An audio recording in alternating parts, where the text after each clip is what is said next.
जाने लो आबा, बाबू साहेब माई बाबूजी के घरे लावे गई बड़न। देख लो ना, तू का उल्टा पुल्टा बोलत रहू कि तोहार बाबूजी गलती करले बाड़न, उनका सजा मिली, वो लौट के ना आई है। देख लो ना, तोहार माई बाबूजी दोनों लौट के आ रहल बाड़न। थैंक यू रे। अरे पुत्तू, थैंक यू कौन बात के? तू हमरा खातिर दुर्गा माई से कितना प्रार्थना कइले हो, यही से तो हमार माई बाबूजी लौट के आ रहल बड़न। कल सवेरे हम तोहार कमरा के खूब अच्छा से सजा दे। वहाँ लिखल रही वेलकम बाबूजी और माई। देख लिया, राम प्रसाद चाचा और गौरी माई बहुत खुश हो जाइए। कितना अच्छा हुई।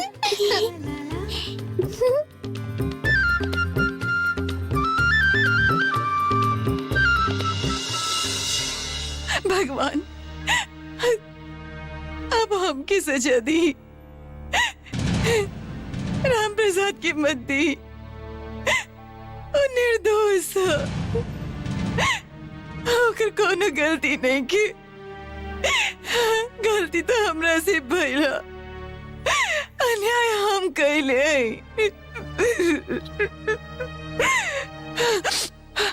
अन्नपूर्णा की इच्छा पूरा कर दी भगवान, राम प्रसाद और गौरी लौट के आ जाए। आप राम प्रसाद की सजा मत दी भगवान, हमकी सजा दी, हमकी सजा दी। हे भगवान, ये अब कहाँ खेली? हम लोग के बारे में आप एक बार भी ना सोच ली? दीदी भैया के ये सब बता देली, जैसे कि बोनी के पापा के सब प्लान बेकार हो गई। अब वो पैसा जो इंस्पेक्टर के देवे के चक्कर में हम लोग के पास आवत रहे, वो पैसा बंद हो गई। आप भी कुछ ना कर पा रहा है, हम लोग की हालत तो बेकारी से भी बदतर हो गई है। अब क्या करी हम? हे भगवान।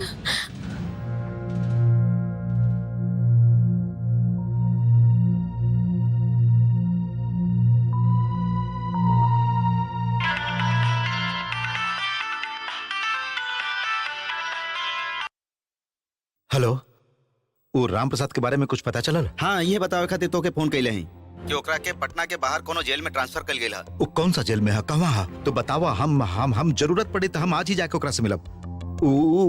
जरूर बहुत तकलीफ में हुई है ना, बहुत दिन हो गए। अच्छा, जेल से निकले के समय हो गए का? एनीवे, जे भी होके तू हमरा के बतावा, हम जाके राम प्रसाद से बात करब। हम ओकरा बताइब कि हम लोग से गलती हो गई हम लोग से। वो राजा से बहुत ज्यादा प्यार करत रहे। रिलैक्स शांतनु, हम तुहार टेंशन के समझत हई, बाकी हमार बात तक खत्म होके दा। हाँ, आई एम सॉरी। हाँ, बतावा अरुण। वो अभी कोनो जेल में नहीं है। व्हाट? ओकरा 14 दिन खातिर पैरोल पर छोड़ल गेल रहे, बाकी अब 14 दिन पूरा होके वाला है और नियम है कि पैरोल पर छूटला के बाद थाना में आके हाजिरी देवे के पड़ेला, लेकिन वैसा ना किलस। राम प्रसाद जेल से छूट गए, बाकी युवा ना आयल, अपन बेटी से मिले ना आयल। ऐसा होखल नामुमकिन है, कुछ तो गड़बड़ जरूर भइला। कहवा गेल राम प्रसाद?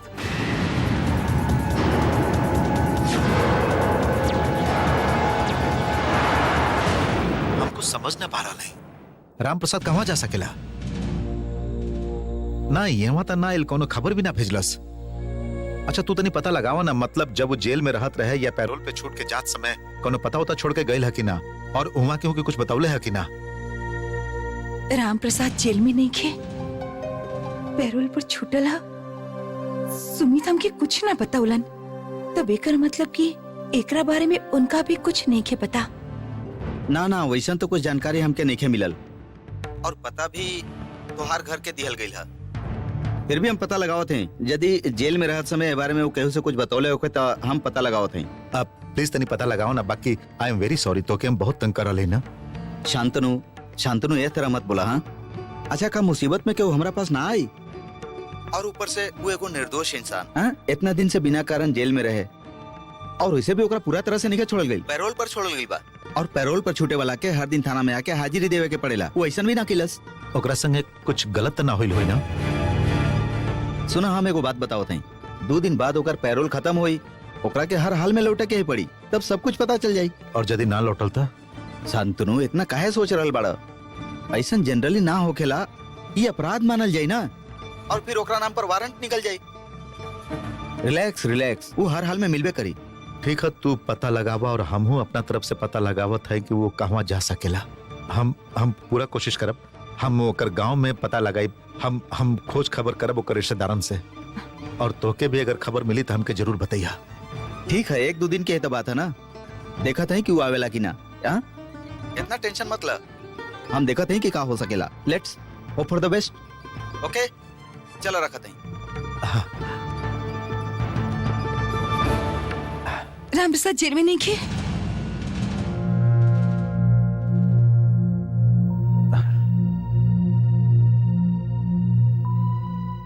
का भइल? राम प्रसाद जेल से छूट गई?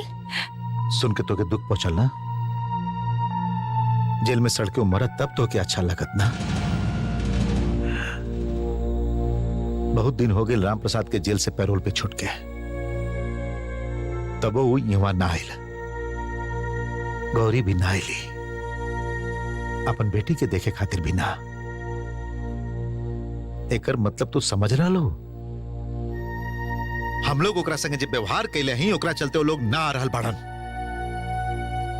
अपन बेटी से मिले खातिर भी ना आ रहल बाड़न, और इस सब के खातिर खाली हम लोग जिम्मेदार बनी, हम लोग के चलते ही सब हो रहा। हम दोनों खातिर ना, हमरा खातिर। एकरा से का फर्क पड़ेला रीना? एमे हमार तोहार कोनो बात नहीं के, तुम्हार पत्नी हो और तोहार सब गलती के जिम्मेदार हम हई। तू सही कर या गलत, उस सब के जिम्मेदार हम हई। बाकी हमार पाप के प्रायश्चित आप काहे करब? पाप के प्रायश्चित का हो खेला रीना? ना, पाप के प्रायश्चित ना हो खेला। यदि होखत तो हम तोहार सगरे पाप अपन कंधा पर लेके हम ओकर प्रायश्चित कर लेती, बाकी तोहार पाप के प्रायश्चित ना हो पाई रीना। एगो परिवार के सुख चैन तू छीन ले लो रीना, एगो परिवार के तू बर्बाद कर दे लो। एकरा खातिर हम तो के कबो ना माफ कर पाई, कबो ना। हमके पता, हम जाने ली शांतनु, आप हमकी सजा दें, आप जे चाहे ली सजा, बाकी आभा के बारे में सोची। तू चिंता मत कर, हम तो के डिवोर्स ना दे, और पहले की तरह दूसर कमरा में सूता भी ना। आभा खातिर हम पूरा जिंदगी तोहरा संगे बिताई, एक ही घर में, एक ही कमरा में। यह हमार सजा जे तू हमके दिले हो।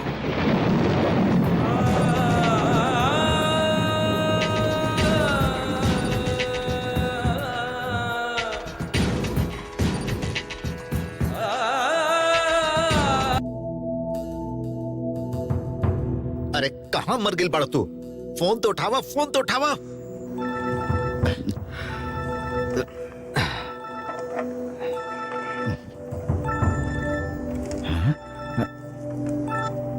हेलो,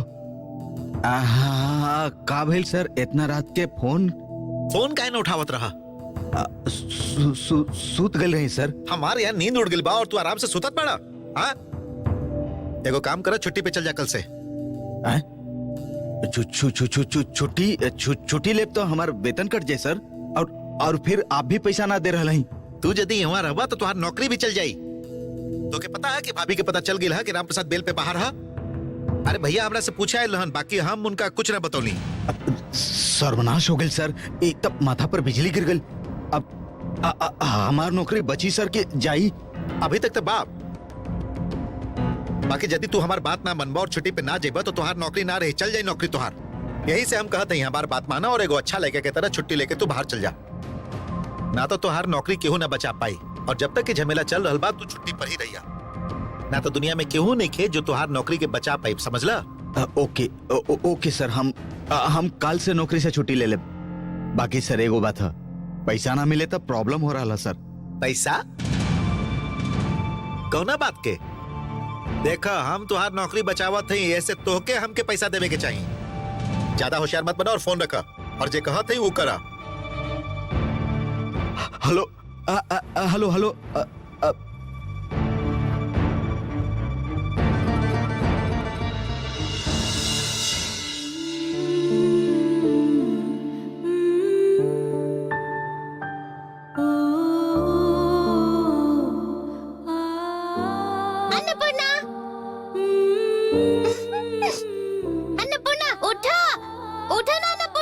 सवेरा हो गई, उठो। अरे अन्नपूर्णा उठो ना।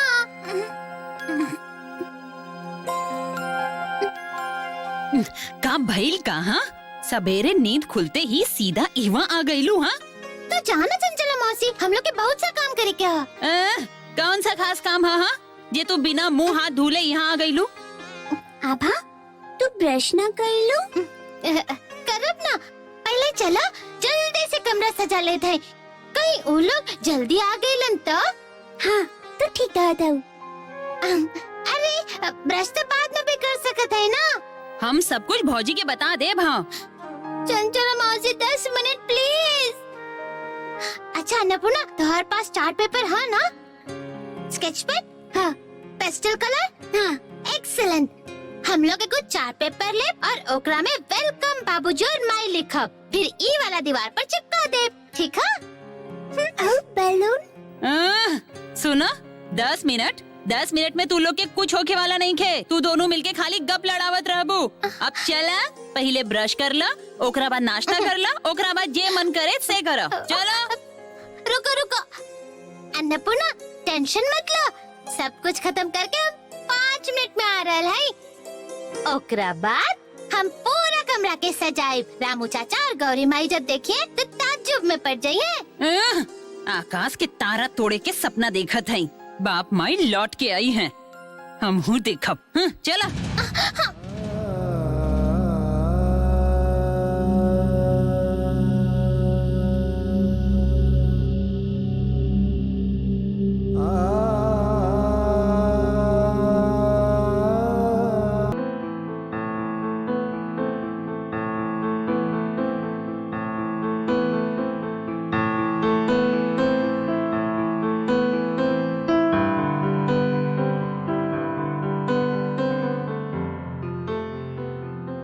वहाँ कहाँ सुतल हो?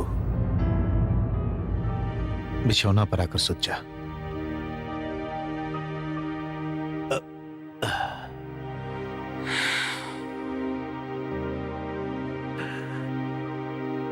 हमके देखा कि अपना के सजा देवे के कोशिश करत हो।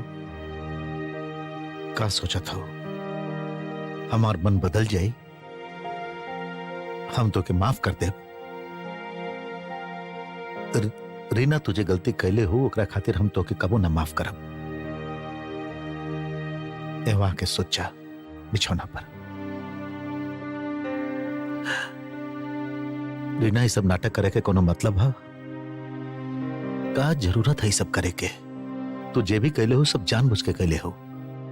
इतना दिन से तू सब कुछ जानत रहो, फिर भी हमरा के कुछ न बतौलो और तू चाहता हो कि हम तोरा पे विश्वास करी। अरे कैसे विश्वास करी हम तोरा पर? तू हमरा जगह पर होतू तो तू का विश्वास कर तू? हमार दुर्भाग्य कहा जाने लू? हम तुहार पति हैं। ना चाहला पर भी हमके तोहरा संगे पूरा जिंदगी बितावे के पड़ी। चलावा बिछौना पर सुता, इतना तकलीफ मत उठावा। हम आपके दिखावे खातिर कुछ ना करत हई शांतनु। हम बहुत बार आपके बतावे की कोशिश कैले रही। हम जे कुछ भी कैले हई ओकरा खातिर कोनो माफी नहीं खे। और यदि आप हमके माफ कर भी दे तब हम अपना आपके कबो माफ ना कर पाई। जब तक गौरी और राम प्रसाद एक घर में लौट के नहीं है, जब तक हम उन लोग की विवाह ना ला पाए, तब तक हमके कोनो भी हालत में शांति ना मिली। कोनो भी हालत में ना।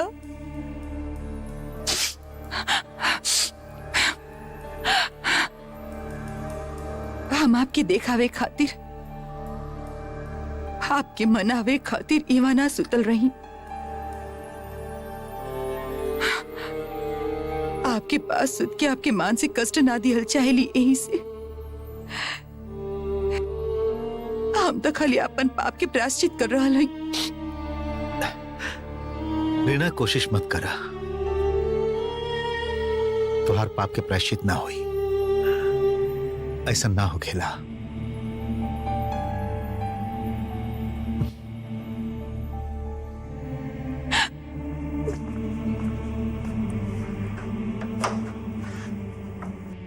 गुड मॉर्निंग भैया, हम आप लोग खातिर चाय ले ले हैं। आज के चाय हम खुद अपन हाथ से बनौले हैं। ई चाय पीला के बाद आप दोनों के झगड़ा खत्म हो जाई। हम चाय ना पियब।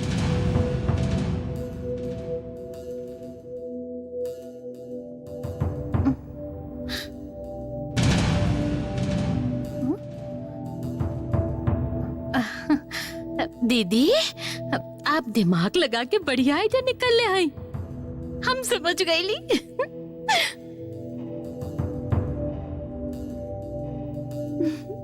हम सब समझ गईली। भैया कुछ दिन से आपसे बहुत नाराज पाड़न ना, झगड़ा करत रहन ना, आपके बहुत डटलन भी ना। यही से भैया के सबक सिखावे खातिर अब भैया से दूर हो गई है। भैया के संगे ठीक से बात ना कर रहा है। भैया के संगे सूत भी ना रहा है। एक तरह से आपके बिना भैया और कितना दिन रह पाई है। कुछ दिन बाद वो आपके खुद ही बोले ही देख ले, आपके संगे बात करी है। प्लान तो बहुत अच्छा हो। अब कब बोनी के पापा के संगे हमार झगड़ा भइल तो हम वो ऐसे नहीं करब। सुनीता, हमके अकेला छोड़ दो प्लीज। दीदी हम कहत रही कि सुनीता प्लीज।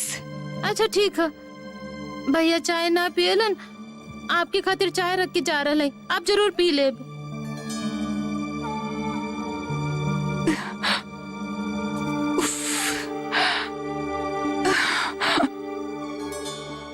शंकर, तू बोले रहला ना कि तू आधा घंटा बाद फोन करबा। का तोहार ड्राइवर वहाँ हा?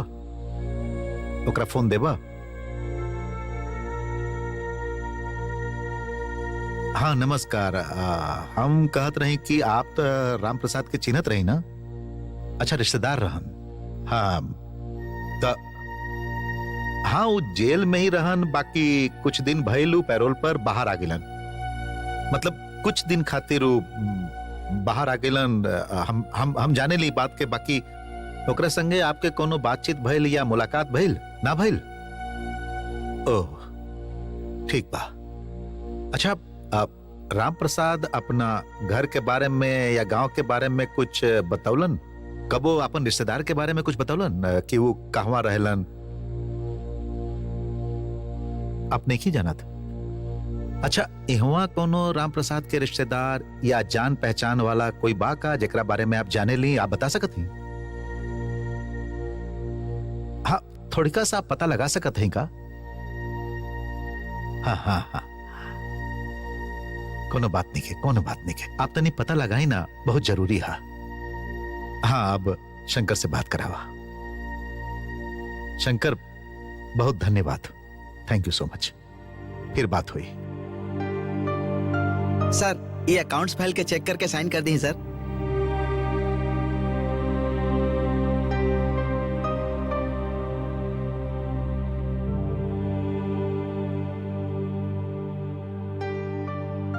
भैया एगो बहुत जरूरी बात रहे, तो बहुत बिजी बाड़ा।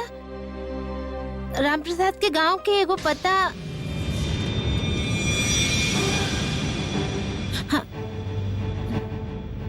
हाँ बोला। भैया ई पता हमके बहुत पुरान डायरी में ही पता मिलल है। गौरी हमके ई दिले रही। बहुत बार ई पता पर हम चिट्ठी भी भेजले रही। गौरी बतावत रही कि राम प्रसाद गांव ना जाइल चाहत रहे। गौरी के भाई लोग के संगे ओकर ना पटत रहे। बाकी भाभी सबसे रिश्ता अच्छा रहे। एक बार पता लगा के देखा ना, यदि कुछ अता पता या फोन नंबर मिल जाए तो। एक मिनट, हमके तनी सोचे था। मैनेजर बाबू जी सर। आप ही पता के देख ली। कल सवेरे आप ही पता पे जाइब और राम प्रसाद के बारे में पता लगाई। हाँ। याद रखी, बहुत अर्जेंट है। बाकी सर, काल तो नया क्लाइंट के प्रेजेंटेशन है, ओकरे मीटिंग है। मैनेजर बाबू, कौनो बट किंतु ना। ये हम आपसे कह रहे ना, ऐसे हम यहाँ है ना। जरूरत पड़ी तो मीटिंग के दूसरा दिन कल जाये। प्रेजेंटेशन बाद में भी हो सकेला। अगर क्लाइंट चल भी जाए तो कोनो बात ना। बट राम प्रसाद के खोजल बहुत जरूरी है। तब ओके सर।